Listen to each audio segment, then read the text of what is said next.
Hello साथियों, welcome back to my YouTube channel study with सभी। तो कैसे हो आप सब? आई होप आप सब अच्छे होंगे। दोस्तों, आज की क्लास है बीएड फर्स्ट ईयर के पेपर सेकंड की, जिसके अंदर आज हम जानेंगे बुद्धि के प्रकार या टाइप्स ऑफ इंटेलिजेंस के बारे में। इसके पहले जो हमारी क्लास हुई है उसमें हमने जाना था बुद्धि क्या है, इसका अर्थ और इसकी परिभाषा को। तो आप सब ने अगर पिछली क्लास नहीं देखा है तो ज़रूर देख लिया कीजिए, वहाँ से आपको सारी चीज़ें क्लियर हो जाएंगी। अगर हम बुद्धि के प्रकार जानने से पहले ये जान लें कि बुद्धि क्या है, कम शब्दों में अगर ये हम जानना चाहें कि बुद्धि क्या है, तो बुद्धि एक तर्क वितर्क करने की शक्ति है या फिर किसी भी समस्या का समाधान करने की एक शक्ति होती है, जिसे हम बुद्धि कहते हैं। तो कई तरीके से हम इसे डिफाइन कर सकते हैं। आई होप आप सब में से बहुत सारे लोगों ने इसकी परिभाषा याद की होगी, नोट्स भी बनाई होगी, आप सब ने इसको अच्छे से रिवाइज किया होगा। तो बुद्धि की एक या दो परिभाषा आप कमेंट बॉक्स में ज़रूर लिखिएगा, जिससे आपका रिवीजन होता रहे। तो चलिए हम यहाँ पर जानते हैं कि बुद्धि के प्रकार कौन कौन से हैं। अगर प्रश्न पूछा जाएगा एग्जाम में आपके, तो कैसे पूछा जाएगा कि बुद्धि के विभिन्न प्रकारों का वर्णन कीजिए या फिर बुद्धि के प्रकार बताइए। कई तरीके से प्रश्न पूछा जा सकता है। अब आइएगा, बुद्धि कितने प्रकार की होती है? तो मुख्यतः मनोवैज्ञानिकों ने बुद्धि के या इंटेलिजेंस के 3 प्रकार बताए हैं, जिसे आपको याद रखना है। अब कौन कौन सी बुद्धि है? एक तो सामाजिक बुद्धि है, दूसरा मूर्त बुद्धि और तीसरा अमूर्त बुद्धि।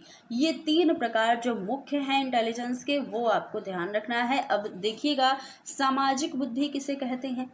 समाज के, जैसे कि इस शब्द से ही हमें ज्ञात हो रहा है, सामाजिक में समाज शब्द आ रहा है, तो समाज के अनुसार अपने आप को समायोजन करने की जो बुद्धि है, अपने आप को एडजस्ट करने की जो बुद्धि है, वही सामाजिक बुद्धि कहलाती है। जैसा हमारा समाज है, अगर हमने समाज के अनुसार ही अपने आप को ढाल लिया, उसमें अनुकूल अब समाज के अनुकूल ही हो गए, तो ये जो बुद्धि है हमारी, ये क्या कहलाती है? सामाजिक बुद्धि। यह बुद्धि व्यक्ति में सामाजिक कार्यों में भाग लेने की रुचि पैदा करती है, और यह बुद्धि, सामाजिक बुद्धि जो है, ये व्यक्ति को दूसरों को प्रभावित करने की शक्ति प्रदान करती है, और यह व्यक्ति में दूसरों से अच्छा व्यवहार करने, मिलजुल कर रहने और विकास के कार्यों में भाग लेने की इच्छा को भी जागृत करती है। यानी कि आप समाज से तालमेल बिठाकर चलेंगे, समाज के जो लोग हैं उनसे मिलेंगे, प्रभावित करेंगे, लोगों को मिलजुल कर कार्य करेंगे। ये सारी जो बुद्धि है, ये सारे जो गुण हैं, ये हम सामाजिक बुद्धि के अंतर्गत इसे लेते हैं।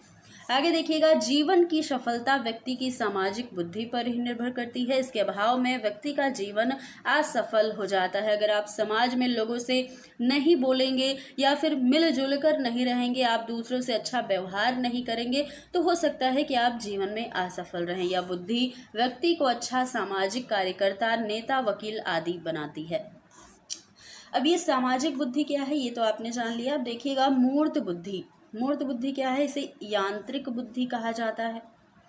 मूर्त यानी कि जो चीज़ें हम देख सकते हैं, जिस चीज़ों को हम छू सकते हैं, वही मूर्त होता है। जो हम देख और छू सकते हैं, वह क्या है? मूर्त है। और जिसे हम देख नहीं सकते, आंखों से टच नहीं कर सकते, वो क्या है? अमूर्त बुद्धि है।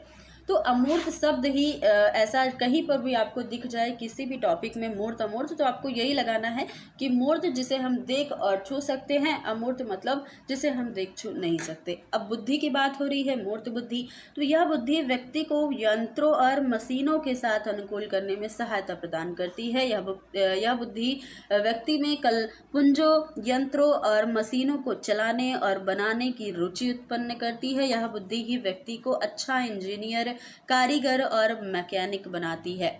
तो ये क्या है? मूर्त बुद्धि है, जिसे हम देख सकते हैं। अब यंत्र, मशीन क्या है? उसे हम देख भी सकते हैं, छू भी सकते हैं। अमूर्त बुद्धि क्या है? अमूर्त बुद्धि प्रायः व्यक्ति में पुस्तकों से लगाव उत्पन्न करती है। यह बुद्धि के द्वारा यह पता लगाया जाता है कि बालक में कौन कौन सी विशिष्ट योग्यताएं हैं। अमूर्त बुद्धि व्यक्ति में ज्ञानोपार्जन के प्रति रुझान उत्पन्न करती है। मान लीजिए आपके अंदर जो ज्ञान है, ज्ञान को कोई देख भी नहीं सकता, कितना आप ज्ञानी हैं, कितने बुद्धिमान हैं, ये चीज़ें आपकी जो है वो अमूर्त है। ना कोई छू सकता है, ना कोई देख सकता है, और ना ही कोई इसे चुरा सकता है। तो ये क्या है? अमूर्त है।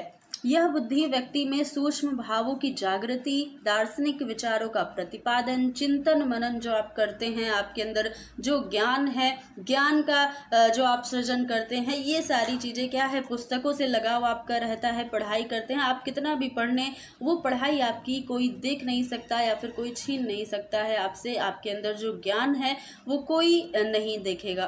तो ये अमूर्त रूप में है, ये अमूर्त बुद्धि कहलाती है। इस बुद्धि वाला जो व्यक्ति होता है वो प्रायः अच्छा अध्यापक या अच्छा वकील बनता है। तो ये आपने देखा बुद्धि के कितने प्रकार हैं, 3 मुख्य प्रकार हैं।